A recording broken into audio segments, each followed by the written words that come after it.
सुप्रभात। ऋग्वेद ऋग्वेद देखिए, ऋग्वेद सबसे प्राचीन और प्रमुख हिंदू पवित्र ग्रंथ है जो 1028 सूक्तों यानी भजनों और 10,600 से अधिक मंत्रों के साथ 10 मंडलों में विभाजित है। यह संस्कृत का प्राचीनतम ग्रंथ है जिसमें मुख्य रूप से अग्नि, इंद्र, सोम और वरुण जैसे देवताओं की स्तुति की गई है। यूनेस्को ने इसे विश्व मानव धरोहर में शामिल किया है। ऋग्वेद का अर्थ है कि ऋक यानी अर्थ है स्तुति या पूजा, और वेद का अर्थ है ज्ञान, अर्थात देवताओं की स्तुति के माध्यम से जो ज्ञान कहा जाता है उसको ऋग्वेद कहते हैं। इसकी संरचना में 100 मंडल यानी 100 अध्याय हैं, 10 मंडल हैं, 10 अध्याय और 1028 सूक्त और 10,600 से अधिक श्लोक मंत्र हैं। रचना काल में इसके 1500 से 1000 ईसा पूर्व के बीच की इसकी रचना मानी जाती है। ये अग्नि, इंद्र, मित्र, वरुण, सूर्य जैसे वैदिक देवताओं के लिए भजनों का संग्रह है। ऋग्वेद के मंत्र यज्ञ में देवताओं के आवाहन के लिए उपयोग होते हैं। ये प्राचीन भारतीय समाज की धार्मिक, आध्यात्मिक और सांस्कृतिक जानकारी का सबसे पहला स्रोत है।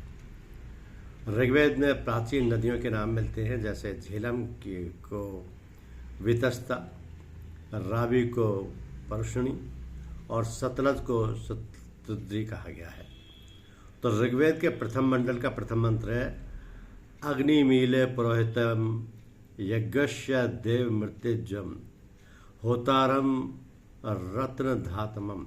मैं अग्नि की स्तुति करता हूँ जो यज्ञ के पुरोहित, प्रकाशमान, ऋत्विज और सबसे कीमती धन को धारण करने वाले हैं। ऋग्वेद को प्राचीन भारत का इतिहास इसलिए कहा जाता है क्योंककि ऋग्वेद प्रथम वेद है यानी सबसे प्राचीन वेद है। इसकी संरचना में 10 मंडल, 1028 सूक्त और 10,462 ऋचाएँ हैं। ऋग्वेद को पढ़ने वाले ऋषि को होता कहते हैं। नदी ऋग्वेद में सरस्वती, मातेतमा, देवीतमा, नदीतमा के रूप में है। गोत्र शब्द का सर्वप्रथम उल्लेख ऋग्वेद में हुआ।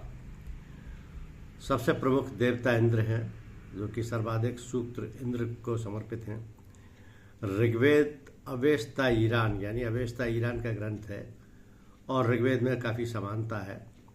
गायत्री मंत्र मध्य सवासिस नार्य तुहिम सुलह लय विविशतम यानी गायत्री मंत्र के रचयिता विश्वामित्र हैं। 10 राजाओं का युद्ध इसमें समावेश है, युद्ध का समावेश है। विदुषी लोपामुद्रा ब्रह्मवादिनी जो हैं उन्होंने कुछ वैदिक मंत्रों की रचना की। ऋग्वेद में संपत्ति के रूप में गाय सबसे मूल्यवान संपत्ति है।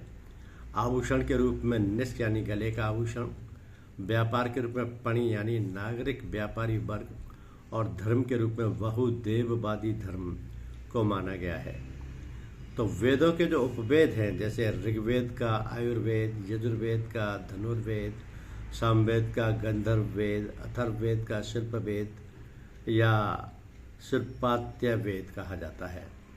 वेदों का जो मूल विषय है जैसे ऋग्वेद में ज्ञान, देवी देवताओं की स्तुति है, यजुर्वेद में कर्मकांड व बलिदान है, सामवेद में संगीत व गायन है, अथर्ववेद में तंत्र, मंत्र, जादू टोना व औषधि है। वेद शब्द का अर्थ है कि वेद शब्द संस्कृति के विद धातु से बना है जिसका मतलब है जानना, ज्ञान या समझना। तो इस तरीके से यह ऋग्वेद सबसे प्राचीनतम वेद है। धन्यवाद।